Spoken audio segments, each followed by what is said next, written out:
আসসালামু আলাইকুম ভিউয়ার্স, আপনি আপনার ব্যবহৃত একটি ল্যাপটপ, ডেস্কটপ বা স্মার্টফোন সেল করতে চাচ্ছেন। এক্ষেত্রে বেশিরভাগ মানুষই যেটা করে সেটা হচ্ছে এই ডিভাইসগুলো বিক্রি করার আগে সেখানে তাদের যে বিভিন্ন ফাইলগুলো থাকে সেগুলো নর্মালি ডিলিট করে দিয়ে রিসাইকেল বিন ক্লিয়ার করে দেয়, তারপরে ডিভাইসগুলো সেল করে দেয়। তারা মনে করে যে আমি তো ফাইলগুলো ডিলিট করে দিয়েছি, রিসাইকেল বিন ক্লিয়ারও করে দিয়েছি, এক্ষেত্রে কেউ তো আর এটা পাবে না। তবে এই ধারণা কিন্তু আসলে ভুল। আপনি যদি নর্মালি কোনো ফাইল ডিলিট করেন আবার রিসাইকেল বিন যদি ক্লিয়ারও করেন, সেক্ষেত্রে কিন্তু সহজেই এই ফাইলগুলো রিকভার করা সম্ভব যে কোনো রিকভারি সফটওয়্যারের মাধ্যমে। দেখা যাচ্ছে আপনার যদি কোনো পার্সোনাল ফটো, ভিডিও বা ইম্পর্টেন্ট কোনো ফাইল থাকে, সেটা কিন্তু আপনি এই ডিভাইসগুলো বিক্রি করার পরে সহজেই যে কেউ রিকভার করতে পারবে। আপনি দেখা যাচ্ছে বিপদে পড়ে যেতে পারেন। তো এই ক্ষেত্রে এই ডিভাইসগুলো বিক্রি করার আগে অবশ্যই আপনাকে সতর্ক থাকতে হবে। আপনার বিভিন্ন পার্সোনাল ফাইলগুলো অবশ্যই পার্মানেন্টলি ডিলিট করতে হবে। এছাড়াও আরো কিছু বিষয় খেয়াল রাখতে হবে। তো এই কাজগুলো আপনারা কিভাবে করবেন এসব বিষয়ে আলোচনা করবো আমি এই ভিডিওতে। তো চলুন শুরু করা যাক। তো ভিউয়ার্স, প্রথমে আমি বলি কম্পিউটারের কথা, হোক সেটা ল্যাপটপ বা ডেস্কটপ, যেটাই হোক না কেন। তো প্রথমে যদি ডাটা রিকভারির কথা বলি, তাহলে কম্পিউটারের ক্ষেত্রে ডাটা রিকভারি করা কিন্তু সহজ। আপনি যদি পার্মানেন্টলি ফাইলগুলো ডিলিট না করেন তাহলে কিন্তু এটা রিকভারি করা খুবই সহজ। যে কোনো রিকভারি সফটওয়্যারের মাধ্যমে এটা রিকভার করা যাবে। তো এই জিনিসটা আসলে কিভাবে হয় বা কিভাবে কাজ করে সেটা আমি একটু ক্লিয়ার বোঝাই। মনে করুন আপনার কম্পিউটারের হার্ড ডিস্ক বা এসএসডি যেটা হোক, মনে করুন সেটা জায়গা হচ্ছে 100 জিবি। তো এর মধ্যে মনে করুন 80 জিবি আপনার ভরা রয়েছে। তো এর থেকে সাপোজ আপনি 30 জিবি ডিলিট করে দিলেন। এখন কিন্তু ওইখানে দেখাচ্ছে 50 জিবি ফাঁকা আছে। আগে থেকে 20 জিবি ফাঁকা ছিল, আর পরে 30 জিবি ডিলিট করার পর ওই 30 জিবি কিন্তু ফাঁকা দেখাচ্ছে। তো ওইটা আসলে ফাঁকা দেখাচ্ছে ঠিকই, ওইখানে অন্য কোনো ফাইল আনা যাবে, কিন্তু আপনি আগে যেটা ডিলিট করেছেন ওই 30 জিবি, সেইটা কিন্তু হাইড অবস্থায় তলে থেকে যায়। অর্থাৎ ওইটা কিন্তু পার্মানেন্টলি ডিলিট হয়নি। যখন ওইখানে অন্য কোনো ফাইল এনে ওর উপর রাইট করাবেন, তখন ওইটার কারণে ওই আগের যেটা আপনি ডিলিট করেছেন যেটা হাইড অবস্থায় ছিল তলে, ওইটা তখন পার্মানেন্টলি ডিলিট হয়ে যাবে। অর্থাৎ এখানে মূল বিষয়টা দাঁড়ালো হচ্ছে আপনার কম্পিউটারের হার্ড ডিস্ক বা এসএসডি যেটা হোক, সেটা থেকে আপনি যদি আপনার ফাইলগুলো ডিলিট করে দেন নর্মালি যেভাবে আমরা ডিলিট করি, তো ডিলিট করে দিলে ওই ফাইলগুলো কিন্তু তলে কিন্তু হাইড অবস্থায় থেকে যায়। ওখানে দেখাচ্ছে ফাঁকা ঠিকই, কিন্তু তলে হাইড অবস্থায় থেকে যায়, যার ফলে যে কোনো রিকভারি সফটওয়্যারের মাধ্যমে কিন্তু ওটা সহজেই রিকভার করে আনা যায়। কিন্তু আপনি ওই ফাইলগুলো ডিলিট করার পরে ওই জায়গায় যদি অন্য কোনো ফাইল এনে রাখেন, তখন তলের থেকে ওইটা পুরোপুরি পার্মানেন্টলি ডিলিট হয়ে যায়, তখন আর রিকভার করা যায় না। তো এই কারণে ল্যাপটপ বা ডেস্কটপ বিক্রি করার আগে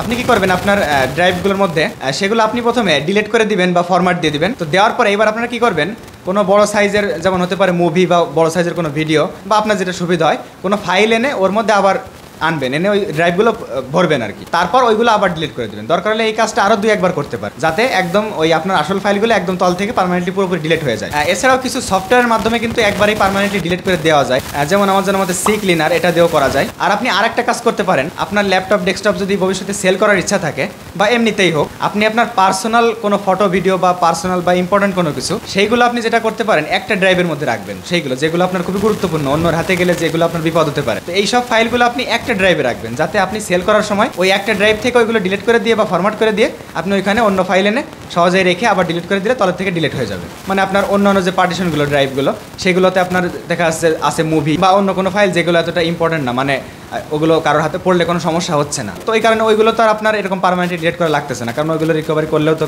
কোনো সমস্যা হচ্ছে না আপনার। তো এভাবে আপনি পার্মানেন্টলি আপনার ফাইলগুলো ডিলিট করার পরে আপনার কম্পিউটারে অবশ্যই উইন্ডোজ দিয়ে দিবেন।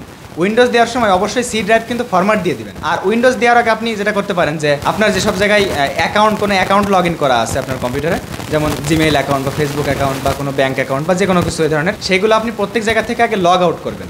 লগ আউট করে দরকার হলে ওই সফটওয়্যারগুলো আনইনস্টল করবেন, তারপর আপনি উইন্ডোজ দিয়ে দেবেন। তো এরপর আপনি আপনার ল্যাপটপ বা ডেস্কটপটি বিক্রি করলে আপনি কোনো সমস্যায় পড়বেন না, আপনি সেফ থাকতে পারবেন। আর সব থেকে ভালো হয় আরেকটা কাজ করলে, সেটা হচ্ছে যদি সম্ভব হয় আপনার ল্যাপটপ বা ডেস্কটপটি সেল করার সময় আপনার ওখানে যে হার্ড ডিস্ক বা এসএসডি লাগানো আছে সেইটা আপনি খুলে রেখে দিবেন। খুলে রেখে দিয়ে আপনি দরকার হলে সেল করার সময় নতুন একটা হার্ড ডিস্ক বা এসএসডি কিনে লাগিয়ে দিলেন। আর যদি এই কাজটি করা সম্ভব না হয়, তাহলে আমি আগে যে পদ্ধতিগুলো বললাম সেগুলো আপনি ফলো করবেন, তাহলে আপনি আপনার কম্পিউটারটি বিক্রি করে সম্পূর্ণ সেফ থাকতে পারবেন। তো ভিউয়ার্স, এবার বলি মোবাইল ফোনের কথা। তো মোবাইল ফোনের ক্ষেত্রে আপনি যদি আইফোন ব্যবহার করে থাকেন, তাহলে সেক্ষেত্রে আপনি এমনিতেই পুরোপুরি সেফ। জাস্ট ফোনটা সেল করার আগে রিসেট দিয়ে দিলেই হবে, কারণ আইফোন এমনিতেই ইনক্রিপ্টেড থাকে, সেখানে কোনো ফাইলগুলো রিকভারি করা সম্ভব হয় না, মানে ফাইল রিকভারির ক্ষেত্রে বলতেছি আর কি। আর যদি আপনি অ্যান্ড্রয়েড ফোন ইউজার হয়ে থাকেন, তাহলে সেক্ষেত্রেও বলা যায় যে আপনি সেফ। এখানে বিষয়টা হচ্ছে যে আপনার ফোন যদি খুব বেশি পুরনো না হয়, বিশেষ করে অ্যান্ড্রয়েড ভার্সন 5, 6 বা 7 বা তার থেকে পুরোনো ভার্সন যদি না হয়, অর্থাৎ অ্যান্ড্রয়েড ভার্সন 6, 7 উপরের ভার্সনগুলো যদি হয়, তাহলে সেক্ষেত্রে বলা যায় যে আপনি সেফ, কারণ এগুলোও কিন্তু ইনক্রিপ্টেড থাকে সাধারণত। তারপর আপনি একটু সেটিংসে গিয়ে প্রাইভেসি অপশনের মধ্যে গিয়ে চেক করে নিতে পারেন যে ইনক্রিপ্টেড করা আছে কিনা। যদি ইনক্রিপ্টেড করা না থাকে তাহলে ম্যানুয়ালি ইনক্রিপ্টেড করে নিতে হবে। আর যে পুরোনো যে ফোনগুলো অ্যান্ড্রয়েড ভার্সন 5, 6, 7 বা তার থেকে পুরোনো ভার্সন,